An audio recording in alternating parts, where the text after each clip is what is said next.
മിന്നൽ മുരളി കുഞ്ഞിരാമായണം യൂണിവേഴ്സിലേക്ക് നമ്മളുടെ മല്ലു അർജുനും കൂടി കടന്നു വരാൻ പോവുകയാണ്. ഫൈനലി 2021 മിന്നൽ മുരളി എന്ന് പറഞ്ഞ സിനിമയ്ക്ക് ശേഷം ബേസിൽ ജോസഫിന്റെ ഡയറക്ടോറിയൽ ഫിലിം വരാൻ പോകും. ഈ സിനിമയെ കുറിച്ച് ഒരുപാട് റൂമേഴ്സും കാര്യങ്ങളൊക്കെ ഇതിനു മുമ്പും ഉണ്ടായിരുന്നു. പക്ഷെ ഇപ്പോഴും ബേസിൽ ഇൻസ്റ്റയിൽ ഒരു ക്യാപ്പിന്റെ ഇമേജ് മാത്രമാണ് പോസ്റ്റ് ചെയ്തത്. അത് അല്ലു അർജുൻ ആണെന്നോ അല്ലെങ്കിൽ ഇത് കൺഫേം ആയെന്നോ അങ്ങനെ ഒരു തരത്തിലുള്ള ഒരു അപ്ഡേറ്റ്സും നമുക്ക് കിട്ടിയിട്ടില്ല. പക്ഷേ അതൊരു പരസ്യമായ രഹസ്യമായിട്ട് നമുക്ക് എല്ലാവർക്കും അറിയാം. ആ ക്യാപ്പിനകത്ത് ഐക്കൺ എന്ന് കൊടുത്തിട്ടുണ്ടെങ്കിൽ അത് ഐക്കൺ സ്റ്റാറിനെ ഉദ്ദേശിച്ചാണ്, അല്ലുവിനെ തന്നെ ഉദ്ദേശിച്ചാണെന്നുള്ളത് നമുക്ക് പെട്ടെന്ന് അതിൽ നിന്ന് മനസ്സിലാക്കാം. ഇതിൻ്റെ ഒരു ഒഫീഷ്യൽ റിവീലോ അല്ലെങ്കിൽ ഒരു പോസ്റ്റർ ആയിട്ടോ അങ്ങനെ ഒന്നും വന്നിട്ടില്ല.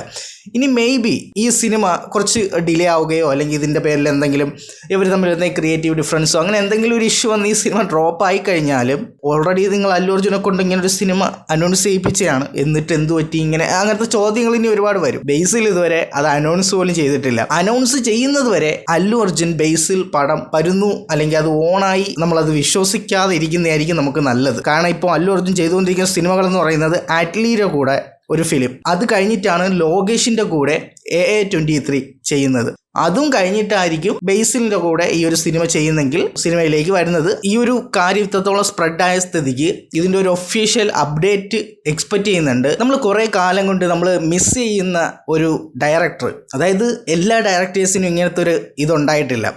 നോർമലി ഒരുപാട് സക്സസ്സുകൾ ഇങ്ങനെ കൊടുത്തിട്ട് പെട്ടെന്ന് ഒരു സിനിമയിലൂടെ ഫ്ലോപ്പ് ആവുകയാണ് നോർമലി എല്ലാ ഡയറക്ടേഴ്സിൻ്റെ ഒരു പ്രശ്നം എന്ന് പറയുന്നത്. ബേസിൽ ജോസഫ് എന്ന് പറയുന്ന ഒരു ഡയറക്ടറിനെ, ആക്ടറല്ല ഞാൻ പറഞ്ഞ, ബേസിൽ ജോസഫ് എന്ന ഡയറക്ടറിനെ ഇവിടെ വ്യത്യസ്തനാക്കുന്നത് അതിലാണ്. ബേസിൽ ജോസഫ് ആകെ 3 സിനിമയെ ചെയ്തിട്ടുള്ളൂ. കുഞ്ഞിരാമായണം, നമ്മൾ ആ സിനിമ ഇപ്പോഴും എടുത്ത് നോക്കുന്ന സമയത്ത് അതൊരു ബിഗിനർ ഡെബ്യൂ ഡയറക്ടർ ചെയ്തൊരു സിനിമയാണെന്ന് പറയില്ല. കാരണം അമ്മാതിരി ഒരു റിയലിസ്റ്റിക് ഫൺ റൈഡാണ് കുഞ്ഞിരാമായണം. അത് കഴിഞ്ഞിട്ട് ചെയ്തതാണ് ഗോദ. ആ സിനിമയുടെ ആ ലോകത്തേക്ക് എൻ്റർ ആവാൻ വേണ്ടി ഹെൽപ്പ് ചെയ്യുന്ന ഒരു സാധനം എന്ന് പറഞ്ഞാൽ അതിൽ ആ ഒരു സോങ്സും BGM ഒക്കെയാണ്. അതിൻ്റെ സൗണ്ടിങ് ആണ് എനിക്ക് ഗോദ എന്ന സിനിമയിലേക്ക് ഈസി ആയിട്ട് എൻ്റർ ആവും. അല്ലെങ്കിൽ ആ സോങ് എവിടെയെങ്കിലും കേൾക്കുകയാണെങ്കിൽ പെട്ടെന്ന് ആ ഒരു ഗോദ എന്ന് പറഞ്ഞ സിനിമയുടെ വേൾഡിലേക്ക് നമ്മൾ എൻ്റർ ആവും. ഒരു പ്രത്യേക ഒരു അറ്റ്മോസ്ഫിയർ നമുക്ക് ഫീൽ ചെയ്യും. അതാണ് ബേസിൽ ജോസഫിൻ്റെ ഒരു മേക്കിംഗ് സ്റ്റൈൽ. നമ്മുടെ മലയാളത്തിലെ ആദ്യത്തെ സൂപ്പർ ഹീറോ സിനിമ, അല്ലെങ്കിൽ ഇപ്പോൾ നമ്മളെ ലോകയൊക്കെ വന്നതുപോലെ പ്യുവർ ആയിട്ടുള്ള സൂപ്പർ ഹീറോയെ നമുക്ക് തന്ന മിന്നൽ മുരളി എന്ന് പറഞ്ഞ സിനിമ വരുന്നത് നെറ്റ്ഫ്ലിക്സിലൂടെയാണ് വന്നത്. പക്ഷേ ആ ഒരു നെറ്റ്ഫ്ലിക്സിലൂടെ റിലീസ് ചെയ്തത് ഒരുപക്ഷെ നല്ലതായിരുന്നു. കാരണം ഇത്രത്തോളം റെക്കഗ്നൈസബിൾ ആയത് ആ ഒരു സിനിമ OTT നെറ്റ്ഫ്ലിക്സിലൂടെ റിലീസായി എന്നുള്ളത് കൊണ്ടാണ്. മേ ബി ഇതൊരു തിയേറ്ററിക്കൽ റിലീസായിരുന്നെങ്കിൽ ഒരു 100 കോടിയൊക്കെ കിട്ടി അത് അവിടെ അങ്ങ് നിന്നേനെ. കാരണം ആ ഒരു സമയത്ത് നമ്മൾ സൂപ്പർ ഹീറോ എന്ന് പറയുന്നതിൻ്റെ കൂടെ അത്രത്തോളം നമ്മളെ മലയാളം കൾച്ചറിൽ എത്തിയിട്ടുണ്ടായിരുന്നില്ല. നമ്മൾ മൈ ഡിയർ കുട്ടിച്ചാത്തനൊക്കെ പോലുള്ള കൈൻഡ് ഓഫ് സൂപ്പർ ഹീറോസിനെയൊക്കെയാണ് നമ്മൾ ആകെ കണ്ടിട്ടുള്ളതെന്ന് വേണമെങ്കിൽ പറയാം. അതല്ല, നമ്മൾ കണ്ടിട്ടുണ്ട് ഒരുപാട് ഹോളിവുഡിലൊക്കെ. പക്ഷെ നമ്മളുടെ കൾച്ചറിൽ നിന്ന് നമ്മൾ സൂപ്പർ ഹീറോയെ കാണുന്ന രീതിയിൽ. അപ്പോൾ അതുകൊണ്ട് തന്നെ ആ സിനിമ തിയേറ്ററിക്കലി ചിലപ്പം ഇപ്പം നല്ലതായിരുന്നു, കിടിലുമായിരുന്നു എന്നൊക്കെ പറയുമെങ്കിലും അന്ന് ചിലപ്പോൾ എല്ലാവരും അത് കാരണം മിക്സഡ് റെസ്പോൺസ് ഒക്കെയാണ്, ഇടയ്ക്ക് ചിലവർക്ക് ഇഷ്ടപ്പെടാതെയൊക്കെ ഉണ്ട്. കുഞ്ഞിരാമായണം അതുപോലെ തന്നെ മിന്നൽ മുരളി, ഈ 2 സിനിമയും ഒരേ യൂണിവേഴ്സിൽ നടക്കുന്ന കഥയാണ്. ഇത് ഡയറക്റ്റ്ലി കണക്റ്റ് അല്ല, ഇത് ഈ പ്ലേസ് വൈസ് ആണ് കണക്റ്റ് ആവുന്നത്. അല്ലെങ്കിൽ കുറുക്കൻ മൂല എന്ന് പറയുന്നതോ അല്ലെങ്കിൽ അതുപോലെ പ്ലേസ് വൈസ് ആണ് ഈ സിനിമ തമ്മിൽ കണക്റ്റ് ആക്കുന്നത്. അല്ലെങ്കിൽ അതിലെ ചെറിയ ചെറിയ സ്ഥലങ്ങളുടെ പേര് റെഫറൻസ് ചെയ്യുക, അല്ലെങ്കിൽ ചില ഗ്രാഫിക്കൽ എലമെൻറ്റ്സ് വെച്ച് മതിലൊക്കെ വരച്ചിരിക്കുന്നതൊക്കെ വെച്ച് അങ്ങനത്തെ രീതിയിലുള്ളൊരു വേൾഡ് മിനിമലായിട്ട് കണക്ട് ചെയ്യുന്ന അതേ ഒരേ ടറൈനിൽ തന്നെ പല സ്ഥലങ്ങളിലായിട്ട് നടക്കുന്ന കഥയായിട്ടാണ് ബേസിലിൻ്റെ യൂണിവേഴ്സ് വരുന്നത്. നമ്മൾ ലോകയ്ക്ക് ഇപ്പോഴും വന്നതേ ഉള്ളൂ. പക്ഷേ ബേസിൽ അന്ന് തൊട്ടേ ഇതിൻ്റെ ഒരു ഹോപ്പ് കണ്ടിട്ടുണ്ട്. കാരണം അതുകൊണ്ടാണല്ലോ സൂപ്പർ ഹീറോ സിനിമയൊക്കെ ആദ്യം അറ്റംപ്റ്റ് ചെയ്തത്. ഒരുപാട് സൂപ്പർ ഹീറോസിൻ്റെ കോമൺ ആയിട്ടുള്ള എലമെൻറ്റ്സുകൾ ടോവിനോയുടെ ആ ഒരു ക്യാരക്ടറിന് കൊടുത്തിട്ടുണ്ട്.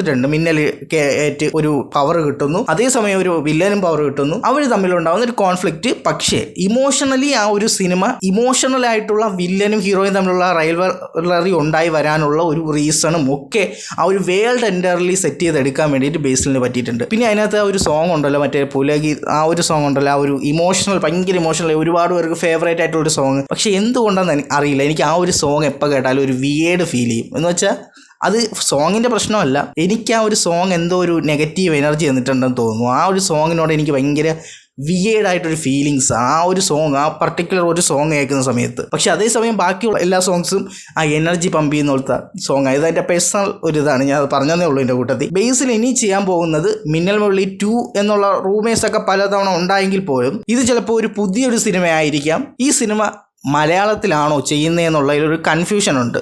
അതേ ഇനി ഇതിൻ്റെ ഒറിജിനൽ ലാംഗ്വേജ് വേറെ ഏതെങ്കിലും ലാംഗ്വേജിലായിട്ട് എടുക്കാൻ പ്ലാൻ ഉണ്ടോ എന്നും അറിയില്ല. ജിസ് ജോയി അല്ലു അർജുന് നമ്മളെ മലയാളത്തിൽ ഒരു ഡബ്ബ് കൊടുക്കുകയാണെന്നുണ്ടെങ്കിൽ കാരണം ആ ഒരു നൊസ്റ്റാൾജി എല്ലാം കൂടി കയറി വരികയും നന്നായിട്ട് കുക്ക് ചെയ്യാൻ വേണ്ടിയിട്ട് ബേസിൽ ജോസഫ് എന്ന് പറയുന്ന ക്രാഫ്റ്റ് മാൻ അറിയാം, ബിസിനസ് വൈസ് അല്ലു അർജുനും നല്ല പണി അറിയാം. അപ്പോൾ ഈ രണ്ടുപേരും കൂടെ ചേരുന്ന സമയത്ത് നമ്മുടെ മലയാളത്തിലാണ് ഈ സിനിമ ഒറിജിനൽ വരുവാണെന്നുണ്ടെങ്കിൽ 500 കോടിക്ക് മുകളിലുള്ള സിനിമ ഇതായിരിക്കാം. അല്ലു അർജുൻ എന്ന് പറയുന്ന ബ്രാൻഡ് വാല്യൂ നമുക്ക് ഭയങ്കരമായിട്ട് യൂസ് ചെയ്യാൻ പറ്റും. അത്രത്തോളം പ്രഷർ ബേസിൽ ജോസഫ് എന്ന് പറഞ്ഞാൽ ആ കുഞ്ഞു മനുഷ്യനുണ്ടാവും എന്നുള്ളത് ഒരു ഡൗട്ടും വേണ്ട.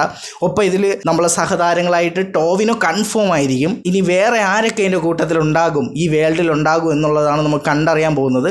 കാരണം മിന്നൽ മുരളി ഒരു ലോക്കൽ സൂപ്പർ ഹീറോ മൂവി ആയിട്ടാണ് സെറ്റ് ചെയ്തതെങ്കിൽ ഇത് ശക്തിമാൻ എന്നുള്ള രീതിയിലൊക്കെ കുറേ റൂമേഴ്സ് വരുന്നുണ്ട്. പക്ഷെ അതൊന്നും നമുക്ക് ഉറപ്പിക്കാൻ പറ്റുന്ന കാര്യങ്ങളല്ല.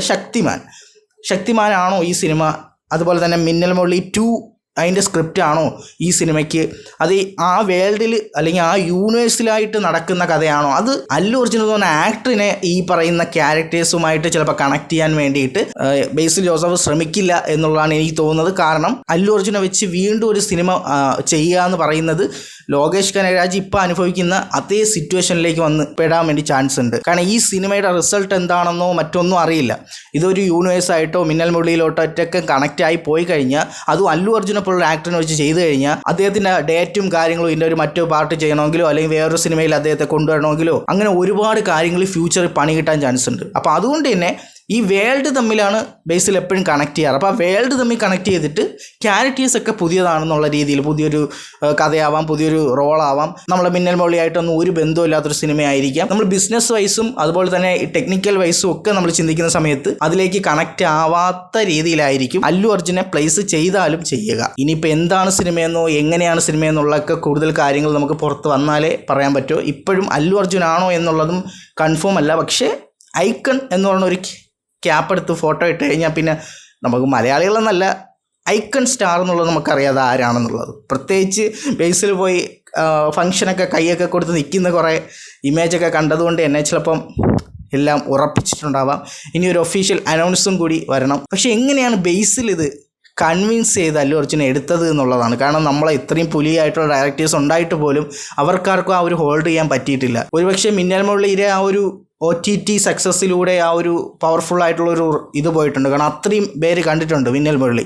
ആദ്യമായിട്ട് നമ്മളൊരു സൂപ്പർ ഹീറോ ഫിലിം അല്ലെങ്കിൽ നമ്മളെ സിനിമകളിൽ നിന്ന് ഇത്രത്തോളം റെക്കഗ്നൈസബിളായി പോകുന്ന ഒരു സിനിമയും കൂടി മിന്നൽ മുരളിയാണ്. ആ ഒരു സിനിമയുടെ പേരിൽ ഒരുപാട് റെക്കഗ്നൈസേഷൻ കിട്ടിയിട്ടുണ്ടായിരുന്നു. കുറച്ചും കൂടി ഈസി ആയിരുന്നിട്ടുണ്ടാവാം ബേസിലിന് അല്ലു അർജുനെ ആക്സസ് ചെയ്യാൻ. ഒരു കാര്യം കൂടെ നമ്മൾ പറയാതെ പോയാൽ ശരിയാവില്ല. പലരും സോഷ്യൽ മീഡിയയിൽ കോൺട്രവേഴ്സി ആയിട്ട് പറയുന്ന കാര്യം ബേസിലിന് ഒരേ ആക്ടിങ് സ്റ്റൈലാണ്. ബേസിലിന് ഒരു പ്രത്യേകതയുണ്ട്. ബേസിൽ തൻ്റെ റിയൽ ലൈഫിൽ കുറേ ക്യാരക്ടേഴ്സ് ഒരു ഇത് ഉണ്ടാക്കി വെച്ചിട്ടുണ്ട്, ഇമേജ് ഉണ്ടാക്കി വെച്ചിട്ടുണ്ട്. ഈ ഫണ്ണി ഗായ്, ചില്ലിങ് ഗായ് അല്ലെങ്കിൽ മൊത്തത്തിൽ വൈബോളി എന്നുള്ളൊരു കൈൻഡ് ഓഫ് ഒരു ഇമേജ് ബേസിൽ ഉണ്ടാക്കി വെച്ചിട്ടുണ്ട്. ആ ഒരു ഇമേജ് വെക്കുന്നത് ചില ആക്ടേഴ്സിന് പ്രശ്നമാണ്. അല്ലെങ്കിൽ ആ ഒരു ഇമേജ് ബ്രേക്ക് ചെയ്ത് ചില സിനിമകൾ ചെയ്യുന്ന സമയത്ത് ചിലപ്പോൾ ഓവർ ആക്ടിങ് ഫീൽ ചെയ്യാം, ചിലപ്പോൾ ആ സിനിമ തന്നെ ഫ്ലോപ്പായി പോവാം. അങ്ങനെയൊക്കെ കുറേ ഇഷ്യൂസ് ഉണ്ട്. പൊന്മാൻ എന്ന് പറഞ്ഞ സിനിമ, കഠിന കഠോരമി അണ്ടഡാകം എന്ന് പറഞ്ഞ സിനിമ, ഇതുപോലെ ഒരുപാട് സിനിമകളുണ്ട്. ഇപ്പോൾ എടുത്തു പറയാൻ ഒരുപാട് ക്യാരക്ടർ റോളുകൾ ചെയ്ത കുറേ സിനിമകളുണ്ട്. ജാനേമൻ, ജയ് ജയ് ഹേ. ഈ ബേസിലല്ല അത് ചെയ്തതെന്ന് തോന്നിയത്, അല്ലെങ്കിൽ ബേസിലിനെ അതിൽ കാണാൻ പറ്റാത്തൊരു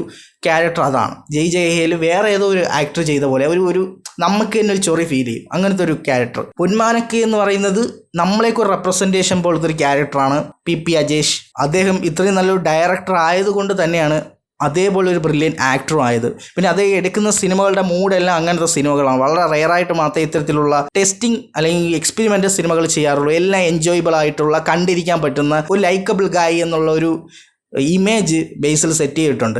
അതേ ക്യാരക്ടറിനെ പോളിഷ് ചെയ്യുന്ന ഇപ്പോൾ നസ്ലിനൊക്കെ ചെയ്യുന്ന പോലെ അവരോടൊക്കെ കോമ്പറ്റീറ്റ് ചെയ്യാൻ വേണ്ടി തന്നെയാണ് ബേസിൽ നിൽക്കുന്നത്. പക്ഷെ നമ്മൾ ബേസിലിനെ അങ്ങനെ അക്സെപ്റ്റ് ചെയ്യാൻ പറ്റിയിട്ടില്ല.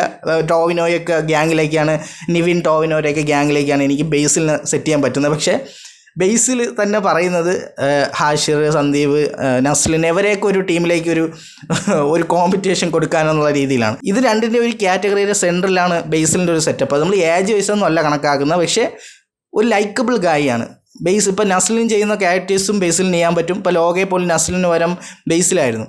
അതുപോലെ തന്നെ ഇപ്പോൾ ടോവിനോ എന്നൊരു ക്യാരക്ടറും ബേസിന് ചെയ്യാൻ പറ്റും.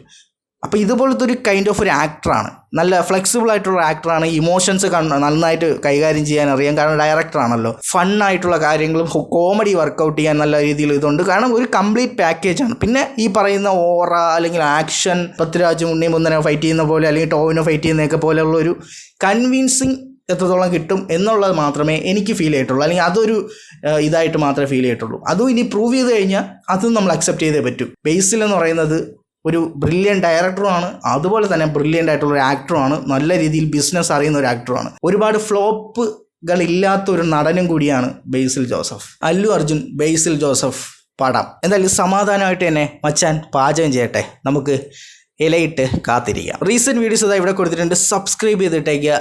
ഇതിനേക്കാൾ ഇഡിയോട്ടായിട്ടുള്ള മറ്റൊരു വീഡിയോ കാണാം. It's me Ansha Nisar.